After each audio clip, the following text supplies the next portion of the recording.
Hi there, I'm Timothy Linsdau, video producer, Christian, Boy Scouter, and a Kiwanian, keeping busy in my so-called retirement years. If you've been traveling lately, and especially going through an airport, you may have noticed this thing about the Real ID Act.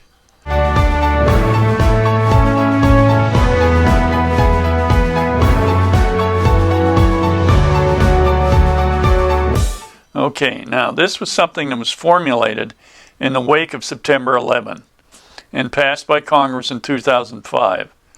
Now, the Real ID Act was passed to set standards for the issuance of sources of identification such as driver's licenses. Now, the Act established minimum security standards for state-issued driver's licenses and identification cards. Now, it prohibits federal agencies from accepting licenses and identification cards from states that do not meet these standards for official purposes. And that's probably why it's taken 15 years to get this done.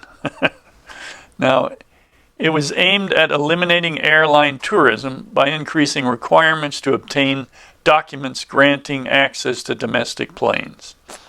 Now, state agencies that issue licenses and identification cards, like the DMV, Department of Motor Vehicles, require more paperwork regarding proof of residency and Social Security number under the new act than necessary to obtain a standard driver's license. In addition, the cards themselves will also be built using new technology, making them much more difficult to forge. Now, it has taken the federal government, as I said, 15 years to implement the act fully. It's been a gradual process that has been met by some confusion, as each state has a different status. However, all states will need to be in compliance by October 1st, 2020. Now remember that. If you aren't up on this and you go to get on an airplane and you don't have that ID or the extra ID you need, you're not going to get on. And that could be a bad day for you, especially if everything's planned, you got connecting flights, and all that fun stuff. So you better pay attention to getting this done. Now, we know a lot of people are concerned that you will lose the ability to fly, drive, or vote as a result of the Real ID Act.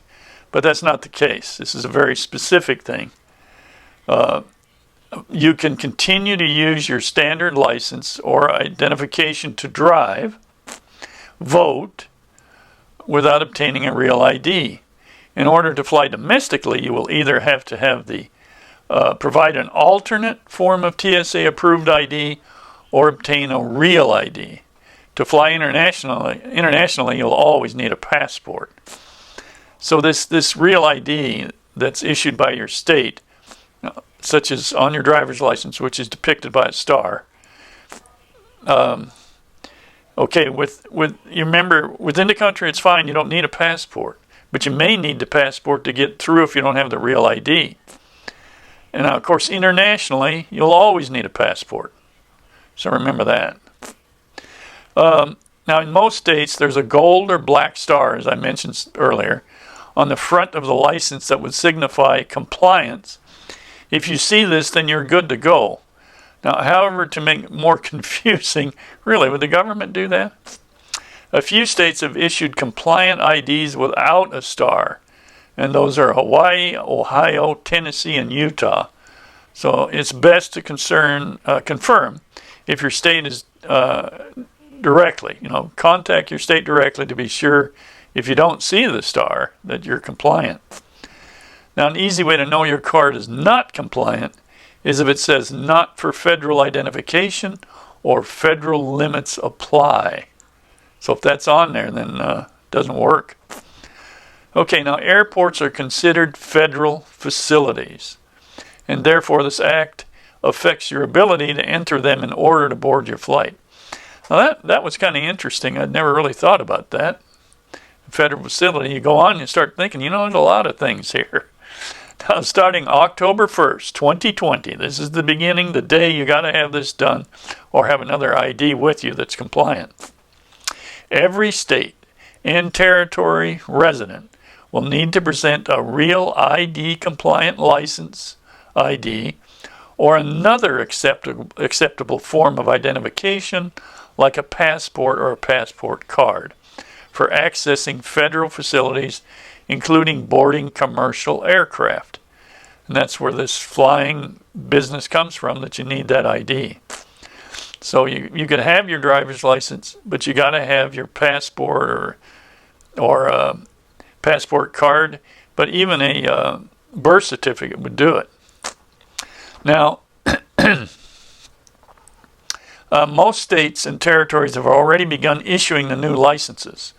So you'll have them.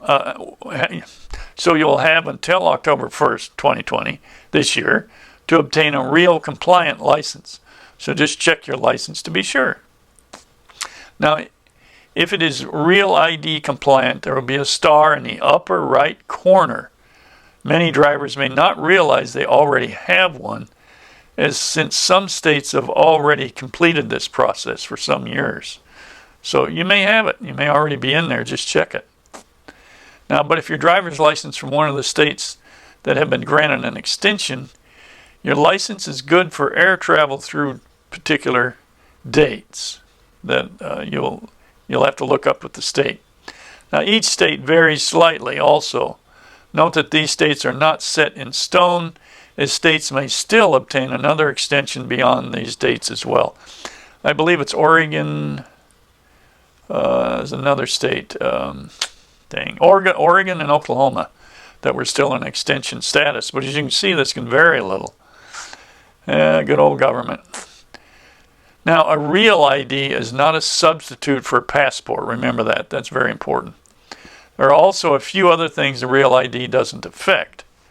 And that would be such as voting, applying for or receiving federal benefits, Social Security, being licensed by a state to drive or to rent a car, entering facilities that do not require ID. That could be parks, courtrooms, Social Security offices, accessing health or life-preserving services, hospitals, health clinics, participating in law enforcement proceedings or investigation, ability to purchase alcohol, cash checks, or gamble. So you won't need the special ID for that, the real ID. Now, you can also continue to use your standard driver's license or ID card for other U.S. travel, like driving in or crossing state lines or riding a train. Okay. Now, in most instances, obtaining a real ID isn't necessary. There are still many reasons why people will choose to obtain a real ID. Now, there's a breakdown of some of the common reasons to consider getting a real ID and a few reasons why you might not need one. You want to fly only in state issued ID. A common reason. You don't have a passport or TSA approved ID. You need to visit a federal secured facility, such as military base, and you don't have a military ID. That's a good point. I remember my chamber membership I had. They would get us special events at military bases, since we have so many near me. And you could go on with your driver's license. But now, to get on there, you're going to need the real ID. So that might be of importance. That's one example. Now, reasons where you might not, or that you won't need one. Let's try that. If you're under 18 years old, now that's important. You only need your ID for purposes of identification, voting, serving on a jury, or driving. You don't mind bringing another TSA approved, like a passport, along. You can bring that other ID along with you. That'll work. So, there's a bunch of noise about the Real ID Act and what it's all about. Some states have a big list of stuff, but generally to apply Real ID is a passport, birth certificates, unexpired foreign passports, certified copy of birth certificates, certificate of naturalization, valid unexpired permanent resident cards, unexpired employment authorization documents, permanent resident card, unexpired foreign passport, documents reflecting TPS benefit eligibility. You better look that stuff up. There's some long lists. Because you need to know that which TSA is going to accept. Or if you're going for the Real ID checklist. Whichever you need. So pay attention to that. You're going to see that stuff in the airport trying to get you ready so you don't walk up there, like I said, and you get up there and there's, oh no, you can't fly, and you got all these connecting flights and dates and everything. So you better get this done.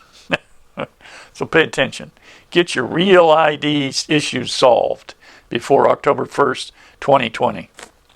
Hey, thanks for listening. Like and comment on my videos. Subscribe to my channel.